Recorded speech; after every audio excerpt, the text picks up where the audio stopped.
Welcome back to another episode of the Victorian magazine reading, and this is August 1989. Now, like I've said, I have marked a couple of things that do inspire me. So this one has a number of markings on that from about 7 years ago, so I'm excited to see. I have not opened this magazine in over 7 years, so I am so excited to go through this and see what is inside. Now, this is the August episode, and this is our first magazine, I think, in all of the Victoria history up to this point, where they had an entire month devoted to just one issue, or one issue per month. So here we go. Hopefully we'll find something wildly inspiring, like I say every time. I'm on the hunt for that perfect piece of inspiration. I love how you can look at that. I love that so much. And I do have some hats.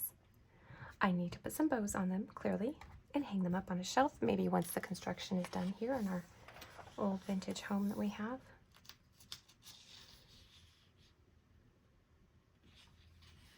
(1989) August.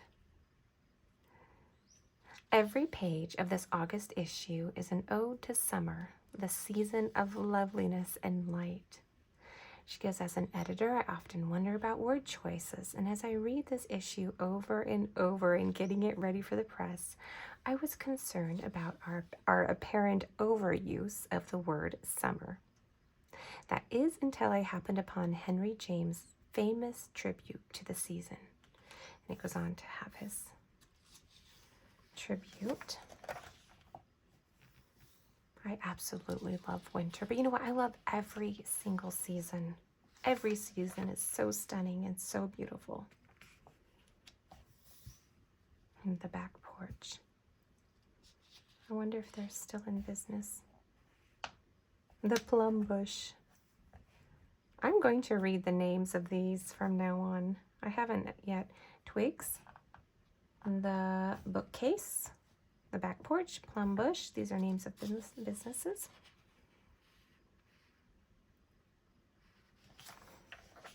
Oh, that's gorgeous. Oh, I love that. It's blue. They painted it blue.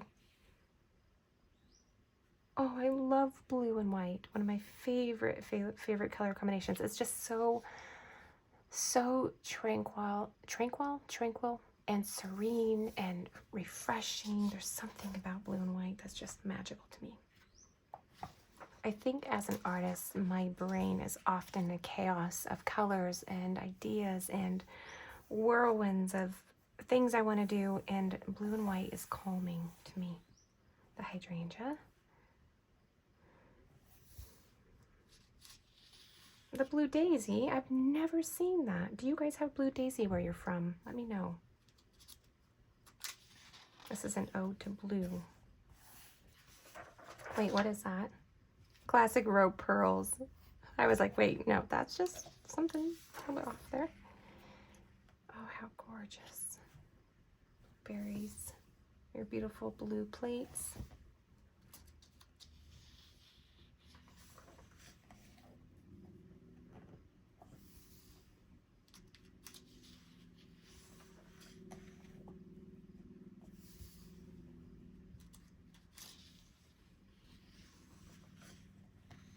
Look at the wicker. Look at that.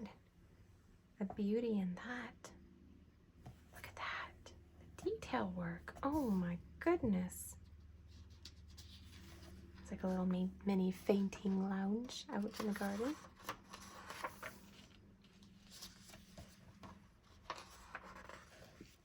And more, it continues.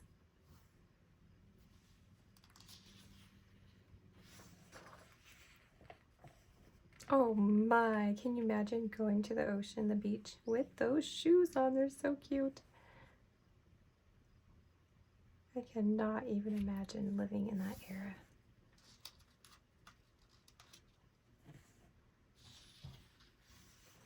And more throughout the years, the different fashions.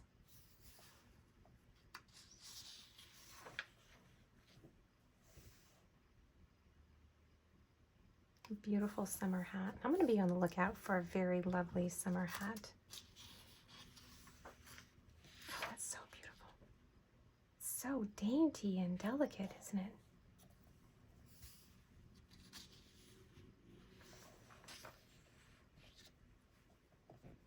There's summer seashell. And your lace work.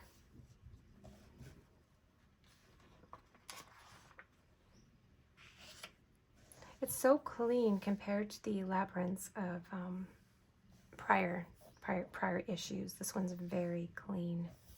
And I think as we approach 90s, does it become more of a minimalist look? I remember that there was a minimalist era in the 90s. I don't know what year. I guess we'll find out as we approach those issues. But I love the calmness of this. It does seem a bit stark to me and lacking a bit of that cozy, homey feel. But there's something about the clean spaces that I love. Oh my gosh, stop it. Yeah, this inspired me. Having something like this on the beach or creating a canopy, it probably was an idea for a little fairy house.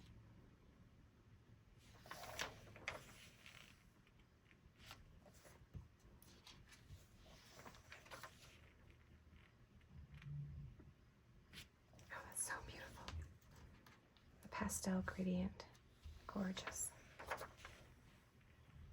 Casting a fragrant spell.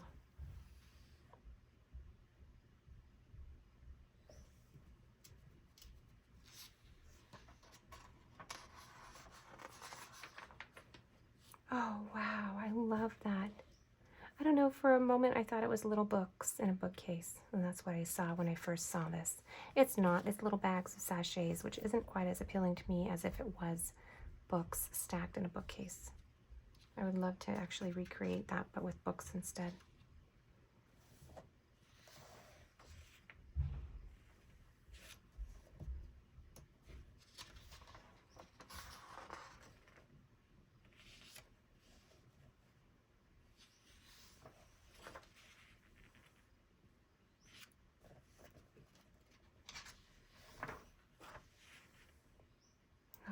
So beautiful. The vines creeping over everything. It's called an orangery. The walls of the orangery. I've never heard of that before. Have you? An orangery? The orangery, built in 1910, opens on to the green garden and vistas beyond of Dunbarton Oaks. Wow. How beautiful. Imagine that with little twinkling fairy lights. Oh, I love this. And look, it is exactly, I even have a note, the drapes. The drapes are what inspired me. That is amazing. The drapage, the puffiness, the colors as well, just the sereneness, but so many different embellishment, textiles, tactile. I love this 100%. I love this. It continues. Again, look at the drapery in the back. Wow, that is beautiful. And there's your perfume bottles again. I think I'm going to be on the lookout for little perfume bottles. They make a lovely little collage. And there's your little hats again in the background. Black and white, I remember this. Gunny sacks, remember that? Is it Gunny sacks or Gunny sack? Right, I think so. Oh, that's so pretty. The puffy sleeves again, and then the flare, 1950s vibe going on there. Look at that lovely, a midsummer reverie. Oh, I have the most perfect place here in the middle of the river is a little island of rocks, and in the middle of the rocks is a meadow. And that would be the most glorious place for a fairy party or like an evening tea party with fairy lights. I'm gonna 100% recreate that. I promise you I will. And look, yes, it inspired me. Lightning ball, I wrote. The little fairy lights everywhere.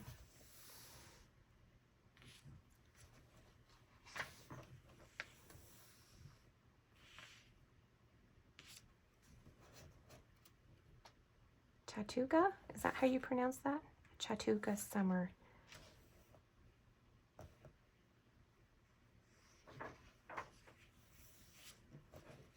Beautiful porch or sun porch. That would have to be, look at the chairs. They wouldn't have that in a living room, would they? It must be on the, oh, maybe the veranda. Oh, it looks like it's indoors. Probably right inside one of those little, maybe inside that area.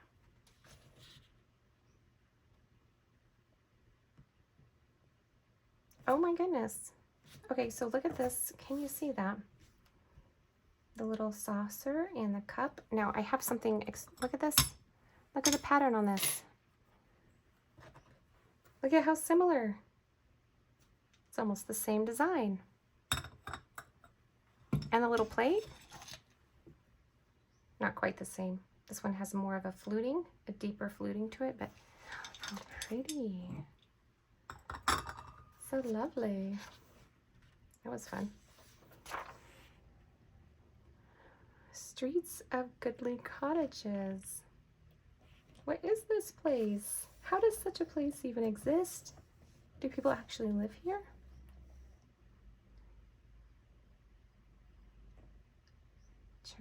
Chautauqua windows. Is it a little village? Oh my goodness.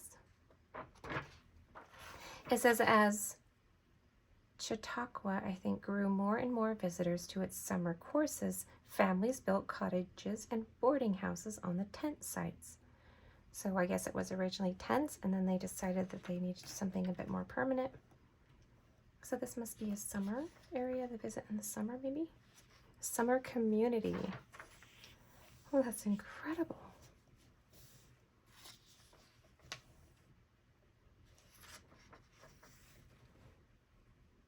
The chimes ring out to greet the morning and the evening. Do you know that here in this little town that I live in the middle of the Rocky Mountains, they have the morning bells ring at noon. The little church bells. It rings every day at noon. Can you believe that? Sometimes when I climb the hills overlooking the town, I can hear the church bells are ringing out across the mountains, and it's so beautiful. And then I think to myself, I can't believe I live here. I can't believe I live in such a place.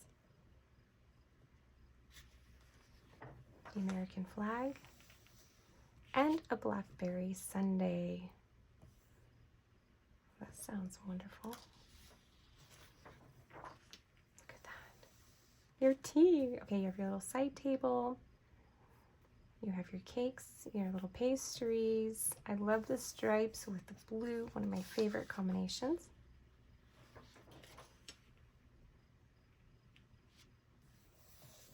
I wonder if we'll get recipes for this.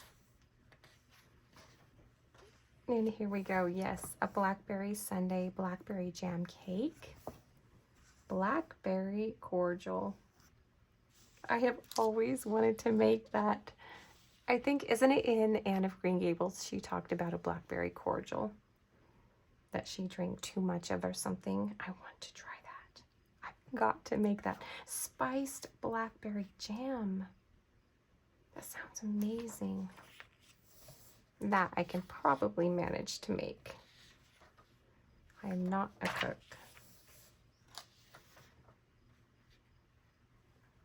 I love that hat. Oh my goodness. Stop it. That is amazing. I want to go on a picnic so badly. What supplies do you need for a picnic? You need some little fresh cut food, some wine, clearly, or champagne, your hat, your little books, your chair. It must be champagne. Of course, you need your umbrella and walking stick. Wow.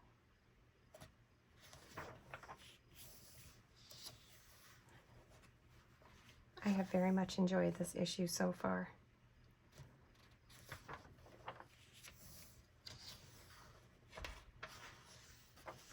Oh my, we're getting a bit fancy with the advertising. We're bringing in a bit of color. Would you look at that? I think this is our first issue with color, isn't it? Before it was all black and white.